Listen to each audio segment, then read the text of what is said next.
ભરૂચમાં પણ વરસાદનું રેડ એલર્ટ છે અને આ વચ્ચે નેત્રંગમાં ભારે વરસાદ વરસી રહ્યો છે। ભારે વરસાદને કારણે નીચાણવાળા વિસ્તારો અને મુખ્ય માર્ગો પર પાણી ભરાઈ ગયા।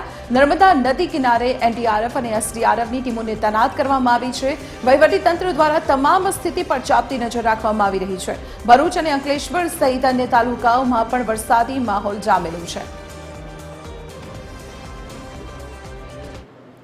ભરૂચ જિલ્લામાં હાઈ એલર્ટ વચ્ચે આજે સવારથી જ ભારે વરસાદ શરૂ થઈ ગયો છે અને જોતજોતામાં ભરૂચના નીચાણવાળા વિસ્તારોમાં પાણી ભરવાની શરૂઆત થઈ ગઈ છે। હાલ ભરૂચના હારસમા સેવાશ્રમ પાંચબત્તી વિસ્તારમાં ઘૂંટણસમા પાણી ભરાયા છે અને નગરપાલિકાનું તંત્ર ડ્રેનેજોને સાફ કરવાની કામગીરીમાં ભારે વરસાદમાં જોતરાયું છે।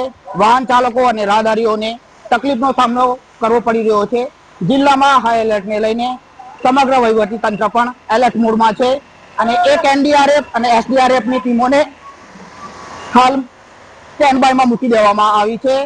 સાથે 24 કલાકનો કંટ્રોલ રૂમ શરૂ કરી દેવામાં આવ્યો છે। આજે શાળા કોલેજો તમામ શૈક્ષણિક સંસ્થામાં રજા પણ જાહેર કરી દેવામાં આવી છે। ત્યારે તંત્ર હાલ પરિસ્થિતિ પર તમામ નજર રાખી લોકોને સાવચેત અને સલામત રહેવા અપીલ કરી રહી છે। હાલ જોઈ શકો છો કે સેવાશ્રમ રોડ પર ભરાયેલા પાણીના પગલે વાહન ચાલકો અને જનજીવન પ્રભાવિત થયું છે।